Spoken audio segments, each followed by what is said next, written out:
안녕하세요. 여러분의 사연을 각색해서 들려드립니다. 등장인물들은 모두 가명을 사용하였습니다. 그럼 오늘의 사연 시작하겠습니다. 제 인생에서 가장 믿을 수 없는 일이 벌어져서 이렇게 사연을 보내게 되었습니다. 지금도 꿈만 같아서 정말 실화인지 의심스러울 정도예요. 하지만 이 모든 일이 정말로 일어난 일이고 누군가에게는 꼭 들려주고 싶어서 용기를 내어 글을 써봅니다. 정말 드라마 같은 이야기라서 처음에는 말하기가 부끄러웠는데 이런 기적 같은 인연을 혼자만 간직하기에는 너무 아까운 것 같아서 이렇게 펜을 들게 되었어요. 대학을 졸업하고 나서 저는 남들과는 다른 길을 가고 싶었습니다. 취업보다는 사업을 해서 한탕 크게 벌어보겠다는 야심찬 꿈을 품고 있었거든요. 그때만 해도 젊은 혈기에 세상 무서운 줄 모르고 살았던 것 같아요. 친구들은 모두 안정적인 회사에 취업해서 월급쟁이로 살아가는데 저만 혼자 다른 꿈을 꾸고 있었어요. 부모님도 처음에는 반대하셨지만 결국 제 의지를 꺾지는 못하셨죠. 마침 지인을 통해 옥 장판 사업이 돈을 많이 벌 수 있다는 이야기를 듣게 되었습니다. 옥 장판이라는 것이 당시에는 건강에 좋다고 해서 인기가 많았거든요. 온돌 문화가 있는 우리나라에서는 특히 인기가 높았어요. 저는 이거다 싶어서 바로 뛰어들었습니다. 지금 생각해보면 너무 성급했던 것 같기도 하지만 그때는 정말 확신에 차 있었어요. 있는 돈 없는 돈 다 긁어 모아서 사업을 시작했어요. 부모님께 물려받은 적금도 해약하고 친구들한테도 돈을 빌리고 심지어 대출까지 받아가면서 말이에요. 지금 생각해보면 너무 무모했지만 그때는 정말 부자가 될 수 있다는 확신이 있었습니다. 가족들은 모두 걱정했지만 저는 오히려 그런 걱정이 힘이 되었어요. 꼭 성공해서 보란 듯이 살아보겠다는 다짐을 했거든요. 젊은 나이에 물불을 가리지 않고 전국을 돌아다니며 영업을 했어요. 새벽에 출발해서 밤늦게 돌아오는 일상이 반복되었지만 그래도 일이 점점 잘 되기 시작했습니다. 처음에는 하루 종일 돌아다녀도 한두 건 정도밖에 계약이 안 되었는데 점점 요령이 생기면서 성과가 늘어나기 시작했어요. 무엇보다 고객들이 제품에 만족해하는 모습을 보면서 자신감도 생겼고요. 몇 개월이 지나자 매출이 급격히 늘어났고 개인 사무실까지 얻을 수 있게 되었어요. 그리고 직원들도 하나둘씩 늘어나더니 어느새 20명이나 되는 규모가 되었습니다. 정말 꿈만 같았어요. 25살의 나이에 이런 성공을 맛보게 될 줄 누가 알았겠어요. 매일 바쁘게 일하느라 몸은 피곤했지만 마음만은 행복했습니다. 그때가 제 인생에서 가장 신나고 활력 넘치던 시기였던 것 같아요. 주변 사람들도 모두 부러워했고 부모님도 이제야 안심하셨다면서 기뻐하셨어요. 그렇게 바쁜 일상 속에서도 제가 유일하게 휴식을 취할 수 있는 곳이 있었는데 바로 사무실 앞에 있는 목욕탕이었습니다. 일이 끝나고 나면 거기 가서 피로를 풀곤 했어요. 그 목욕탕은 오래된 곳이었지만 물이 좋아서 동네 사람들이 많이 찾는 곳이었거든요. 저도 거의 매일 같이 그곳을 이용했어요. 그런데 목욕탕 앞에는 항상 구두를 닦아주는 한 아이가 있었습니다. 나이는 대략 12~13살 정도로 보였는데 학교가 끝나면 매일 같이 그 자리에 나와서 구두 닦기를 하고 있었어요. 처음에는 그냥 지나쳐봤는데 자주 보다 보니 그 아이의 사정이 궁금해졌습니다. 다른 아이들과는 달리 항상 혼자 있었고 옷차림도 많이 낡아 보였거든요. 어느 날 구두를 맡기면서 슬쩍 물어보니 부모님은 없고 아픈 할머니와 단둘이 살고 있다고 하더라고요. 할머니가 몸이 너무 안 좋아서 일을 할 수 없어서 자기가 구두 닦기로 생계를 꾸려가고 있다는 거였어요. 그 어린 나이에 그런 무거운 짐을 지고 살고 있다니 정말 마음이 아팠습니다. 그 아이는 학교에서 돌아오면 바로 그 자리에 나와서 해가 질 때까지 구두 닦기를 했어요. 비가 오는 날에도 우산을 쓰고 나와 있었고 추운 겨울에도 손이 얼어서 빨갛게 되도록 일을 했어요. 그런 모습을 보면 정말 안쓰러웠습니다. 그날부터 저는 목욕탕에 갈 때마다 그 아이에게 구두를 맡겼어요. 원래 구두 닦기 비용이 1,000원 정도였는데 저는 딱한 마음에 10,000원을 주곤 했습니다. 처음에는 아이가 깜짝 놀라면서 거스름 돈을 주려고 했지만 제가 그냥 가져가라고 했어요. 그 아이도 저를 알아보게 되었고 저를 보면 환하게 웃으며 아저씨 안녕하세요라고 인사를 했습니다. 그렇게 인연을 맺게 되었죠. 아이의 이름은 민수라고 했어요. 정말 착하고 예의 바른 아이였어요. 시간이 지날수록 그 아이와의 사이는 더욱 가까워졌어요. 민수는 저를 보면 아저씨 아저씨 하며 반갑게 뛰어와서 인사를 했어요. 그런 모습이 너무 귀여워서 저도 모르게 웃음이 나곤 했습니다. 저 덕분인지 그 아이에게 구두 닦기를 맡기는 사람들도 점점 늘어났고 아이의 수입도 늘어났습니다. 가끔은 제가 빵이나 과자를 사다 주기도 하고 민수는 그럴 때마다 아저씨 정말 고맙다고 하면서 눈을 반짝이곤 했어요. 어느 날은 민수가 제게 작은 편지를 건네주기도 했어요. 삐뚤빼뚤한 글씨로 아저씨 덕분에 학용품을 살 수 있어서 너무 기뻐요. 정말 고맙습니다라고 적혀 있더라고요. 그 편지를 받는 순간 정말 뭉클했습니다. 민수는 정말 기특한 아이였어요. 어려운 환경에서도 항상 밝게 웃었고 공부도 열심히 했어요. 가끔 제가 아이의 숙제를 도와주기도 했는데 정말 똑똑한 아이였거든요. 수학 문제를 가르쳐주면 금세 이해하고 한 번 배운 건 절대 잊지 않았어요. 그런 아이가 이런 어려운 상황에 처해 있다는 게 너무 안타까웠어요. 어느 날은 민수가 아저씨처럼 멋진 어른이 되고 싶어요라고 하더라고요. 그 말을 듣는 순간 정말 자식 같은 마음이 들었습니다. 그런 민수를 보면서 저도 모르게 아버지가 된 기분을 느꼈어요. 혈연은 아니지만 정말 친자식 같이 느껴졌거든요. 민수는 제가 바쁠 때면 사무실 앞에서 기다리기도 했어요. 일이 늦게 끝나면 걱정스러운 표정으로 아저씨 괜찮으세요? 라고 물어보곤 했죠. 그런 모습이 너무 고마우면서도 미안했어요. 어린아이가 어른 걱정을 하고 있으니까요.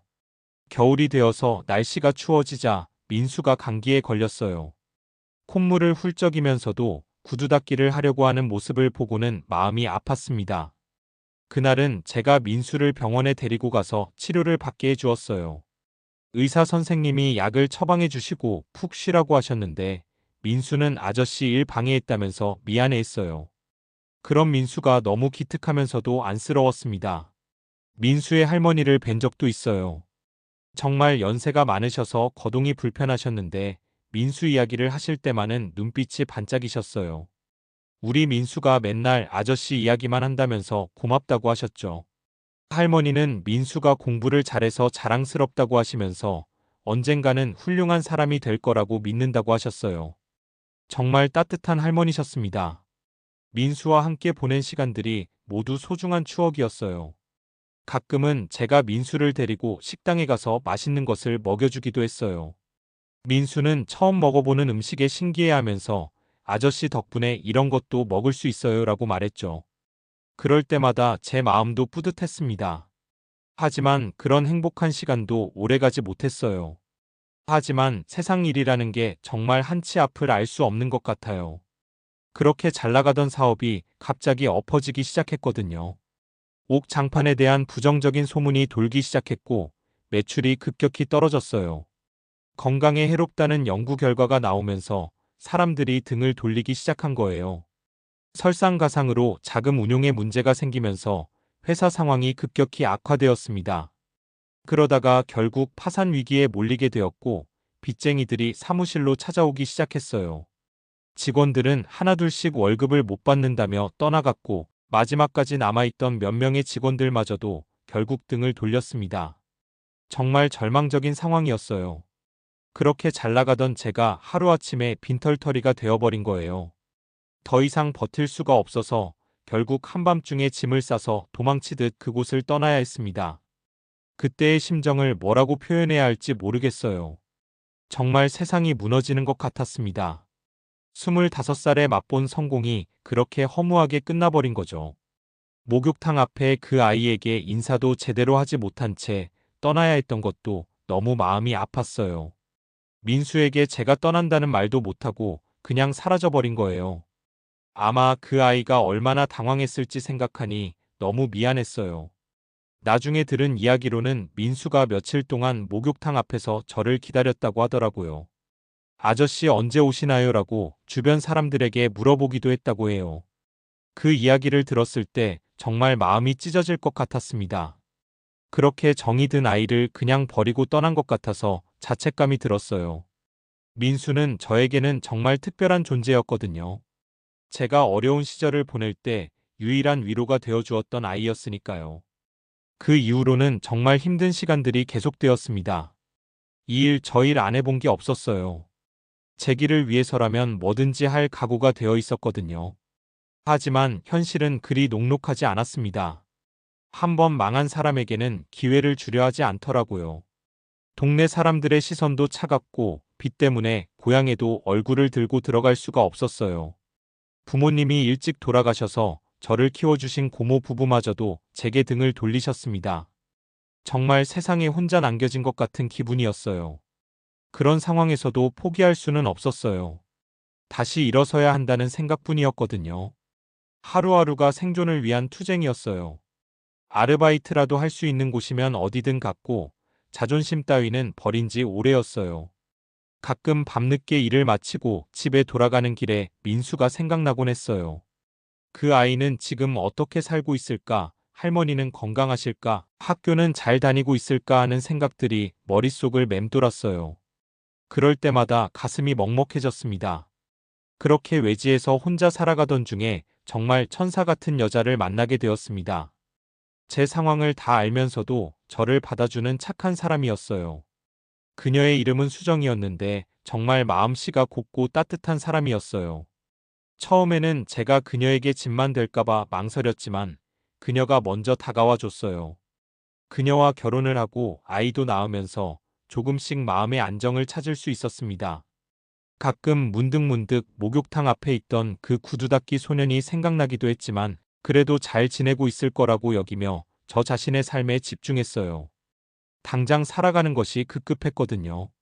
민수가 어떻게 살고 있는지 정말 궁금했지만 연락할 방법도 없었고 돌아갈 수도 없는 상황이었어요. 가끔 꿈에서 민수를 만나기도 했어요. 꿈속에서 민수는 여전히 어린 모습으로 아저씨 아저씨 하며 반갑게 뛰어왔어요.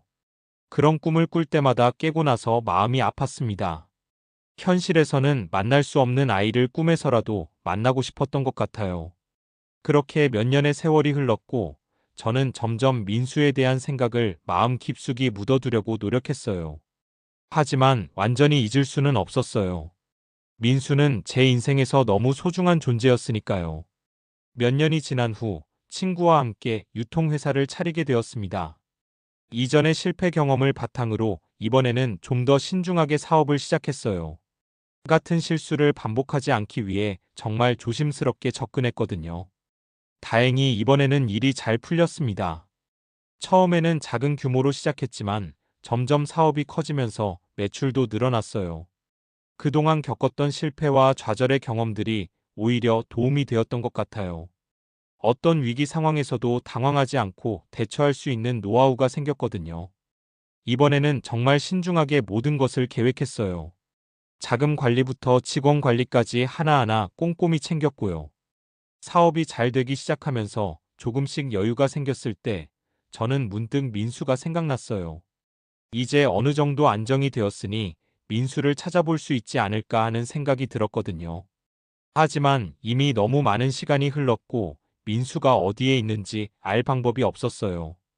혹시 목욕탕 근처에 가면 소식을 들을 수 있을까 싶었지만 함부로 그곳에 갈 수는 없었어요. 아직 빚쟁이들이 저를 찾고 있을 수도 있었거든요. 회사가 안정되고 돈을 벌기 시작하면서 집안 사정도 많이 나아졌습니다. 아내와 아이들에게도 좀 더 좋은 환경을 제공해 줄 수 있게 되었고 그동안 고생만 시켰던 가족들에게 미안한 마음도 조금은 덜 수 있었어요. 정말 행복한 시간들이었습니다. 이번에는 절대 실패하지 않겠다는 다짐으로 열심히 일했어요. 하지만 세상 일이 정말 예측할 수 없는 것 같아요. 행복도 잠시였어요. 어느 날 충격적인 사실을 알게 되었거든요. 제 아내가 함께 사업을 하던 친구와 바람을 피우고 있다는 것을 알게 된 거예요. 그것도 7년이나 되는 동안 제 몰래 관계를 가져왔다는 걸 뒤늦게 알게 되었습니다. 정말 하늘이 무너지는 것 같았어요.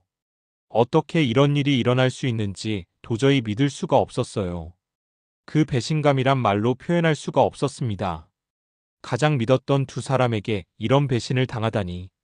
분노와 절망이 동시에 밀려왔어요. 7년 동안 저는 전혀 모르고 있었거든요. 생각해보니 그동안 이상한 점들이 많았는데 그때는 전혀 눈치채지 못했어요. 당장 두 사람을 고소하려고 했는데 그때 더욱 충격적인 일이 벌어졌습니다. 그 친구가 회사 공금을 횡령해서 아내와 함께 해외로 도망을 간 거예요. 제가 모든 것을 알아차리기 직전에 미리 계획을 세우고 떠난 것 같았어요. 뒤늦게 이 사실을 알게 된 저는 정말 멘붕이었습니다. 회사 자금에 큰 구멍이 뚫린 상황에서 수습을 해보려고 노력했지만 이미 늦었어요. 회사는 부도 위기에 몰렸고 저는 다시 한번 나락으로 떨어지게 되었습니다. 정말 인생이 이렇게 반복될 수 있나 싶을 정도였어요. 또다시 모든 것을 잃게 된 거예요. 사방팔방으로 돈을 빌리러 다녔지만 쉽지 않았습니다. 이전에 한번 망한 경력이 있어서 사람들이 선뜻 도움의 손길을 내밀지 않았거든요. 은행에서도 대출을 거절당했고 지인들도 모두 등을 돌렸어요. 정말 절망적인 상황이었어요. 마지막 희망을 걸고 고향집까지 찾아가게 되었어요. 20년 만에 돌아가는 고향이었습니다. 고향에 가면 뭔가 해답이 있을 것 같은 막연한 기대감이 있었어요. 고향 동네는 정말 많이 변해 있었어요. 제가 알던 모습과는 완전히 달랐습니다. 새로운 건물들이 들어서고 옛날 모습은 거의 찾아볼 수 없었어요. 고모는 이미 돌아가셨고 고모부는 큰 아들과 함께 살고 계셨어요. 20년 만에 만난 고모부의 모습도 많이 늙으셨더라고요. 하지만 차마 돈 얘기는 꺼낼 수가 없었어요. 제가 과거에 저지른 일들 때문에 이미 가족들에게 큰 상처를 준 상황이었거든요. 결국 아무 말도 하지 못한 채 집을 나왔습니다. 정말 막막했어요. 어디서 도움을 받을 수 있을지, 이 상황을 어떻게 해결해야 할지 전혀 감이 오지 않았습니다. 정말 막다른 길에 다다른 것 같은 기분이었어요. 그렇게 망연자실한 상태로 걷다 보니 어느새 예전 목욕탕 앞에 와 있더라고요. 목욕탕은 여전히 그 자리에 있었지만 많이 낡아 보였어요. 20년이라는 세월의 무게가 느껴졌어요. 그 앞 계단에 앉아서 담배 한 대를 꺼내 물었습니다. 정말 막막한 심정이었어요. 20년 전 이곳에서 그 어린 아이와 만났던 기억이 새록새록 떠올랐습니다. 그 아이는 지금 어떻게 살고 있을까, 잘 자랐을까 하는 생각이 들었어요. 정말 그리운 마음이 들었어요. 그때였습니다. 누군가 제게 말을 거는 소리가 들렸어요. 혹시 아저씨세요? 돌아보니 단정한 정장 차림의 30대 초반으로 보이는 남자가 서 있었습니다. 처음에는 누군지 알아보지 못했어요. 하지만 그가 웃으면서 아저씨 기억 안 나세요? 여기서 구두 닦던 민수예요 라고 하는 순간 정말 깜짝 놀랐습니다. 정말 그 아이가 맞았어요. 20년이 지나서 완전히 다른 모습이 되어 있었지만 그 눈빛만은 예전 그대로였습니다. 키도 훌쩍 크고 완전히 어른이 되어 있었어요. 정말 기적 같은 만남이었습니다. 민수였어요. 정말 민수가 맞았어요. 그 청년은 제가 당황해하는 모습을 보고 웃으면서 자신의 근황을 들려주었어요. 할머니가 돌아가신 후 해외로 입양을 갔고 그곳에서 좋은 부모님을 만나서 잘 자랐다고 했습니다. 그리고 지금은 유명한 브랜드에서 디자이너로 일하고 있다고 하더라고요. 정말 성공한 사람이 되어 있었어요. 한국에 출장 차왔다가 우연히 이곳에 들렀다고 했어요. 청년은 제가 예전에 자신에게 베풀었던 따뜻한 마음을 아직도 기억하고 있었습니다. 아저씨가 저한테 해주신 그 따뜻함이 제 인생을 바꿨어요. 그때 아저씨가 아니었다면 저는 아마 포기하고 살았을지도 몰라요라고 하면서 눈물을 글썽이더라고요. 저도 모르게 눈물이 났습니다. 그 어린아이가 이렇게 훌륭하게 성장해 있다니 정말 뿌듯하면서도 신기했어요. 하지만 동시에 지금의 제 처지가 너무 부끄러웠습니다. 예전에 그 아이에게 도움을 주던 제가 지금은 이런 처지가 되어 있으니까요. 민수는 제 모습을 보고 걱정스러운 표정을 지었어요. 아저씨 무슨 일 있으세요? 표정이 안 좋아 보이는데 라고 물었거든요. 여전히 저를 걱정해주는 모습이 예전 그대로였어요. 청년은 제 표정을 보고 무슨 일이 있었는지 물어보았어요. 처음에는 말하기가 부끄러웠지만 결국 제 사정을 다 털어놓았습니다. 회사 상황부터 아내의 배신까지 모든 이야기를 했어요. 민수는 제 이야기를 끝까지 들어주었습니다. 그리고 중간중간 아저씨 정말 고생 많이 하셨네요 라고 위로의 말도 건네주었어요. 제 이야기를 다 듣고 나서 민수는 잠시 말없이 생각에 잠겨 있었어요. 그러더니 갑자기 아저씨 덕분에 제가 지금 여기까지 올 수 있었어요. 그때 아저씨가 저에게 보여주신 따뜻함이 제 인생의 원동력이 되었거든요라고 말했어요. 그리고 놀라운 일이 벌어졌어요. 아저씨, 제가 도와드릴게요라고 하면서 선뜻 투자를 해주겠다고 한 거예요. 처음에는 그냥 위로의 말인 줄 알았는데 정말 진심이었습니다. 자신이 그동안 번 돈으로 제 회사에 투자해서 부도를 막아주겠다고 했어요. 저는 정말 믿을 수가 없었어요. 아니야, 민수야, 그럴 필요 없어. 아저씨 문제는 아저씨가 해결할게라고 말했지만 민수는 단호했어요. 아저씨가 어려울 때 도와주지 않으면 언제 도와드리겠어요. 이건 제가 하고 싶어서 하는 일이에요라고 했거든요. 정말 믿을 수가 없었습니다. 20년 만에 만난 그 아이가 이제는 제게 도움을 주는 상황이 된 거예요. 그동안 제가 그 아이에게 베풀었던 작은 도움이 이렇게 큰 은혜로 돌아온 것입니다. 세상에 이런 일이 정말 있을 수 있나 싶었어요. 민수는 제가 망설이는 모습을 보고 더욱 적극적으로 나섰어요. 아저씨, 저희 회사에서 투자할 곳을 찾고 있었거든요. 아저씨 회사가 좋은 투자처가 될 것 같아요라고 하면서 구체적인 투자 계획까지 설명해 주었어요. 정말 전문적이고 체계적인 접근이었어요. 그제야 민수가 정말 성공한 사업가가 되었다는 걸 실감할 수 있었어요. 며칠 후 민수는 정말로 투자 계약서를 가지고 왔어요. 계약 조건도 너무 좋았고 무엇보다 민수가 진심으로 저를 도와주려는 마음이 느껴졌어요. 그때서야 저는 민수의 제안을 받아들이기로 결심했습니다. 민수의 도움으로 회사는 부도 위기를 넘길 수 있었습니다. 정말 기적 같은 일이었어요. 그 후에 배신한 친구와 아내를 고소했고 현재는 혼자서 회사를 운영하고 있습니다. 이혼 절차도 마무리되었고요. 민수는 투자만 해준 게 아니라 사업 운영에 대한 조언도 많이 해주었어요. 해외 시장 진출 방법이나 마케팅 전략 등 실무적인 도움을 정말 많이 받았어요. 그런 민수의 도움 덕분에 회사는 더욱 안정적으로 성장할 수 있었습니다. 지금은 민수와 마치 부모 자식 같은 관계를 맺고 지내고 있어요. 가끔 한국에 오면 저를 찾아오고 제가 미국에 갈 일이 있을 때는 그곳에서 만나서 인연을 이어가고 있습니다. 정말 신기한 운명이라고 생각해요. 민수는 여전히 예전처럼 아저씨 아저씨 하며 저를 부르고 저도 그런 민수가 너무 예쁘고 고마워요. 이제는 제가 민수에게 많은 걸 배우고 있어요. 성공한 사업가로서의 노하우도 배우고 삶을 바라보는 긍정적인 자세도 배워요. 민수는 항상 아저씨 덕분에 지금의 제가 있다고 말하지만 사실은 제가 민수에게 더 많은 걸 배우고 있는 것 같아요. 민수가 한국에 올 때면 우리는 꼭 함께 식사를 해요.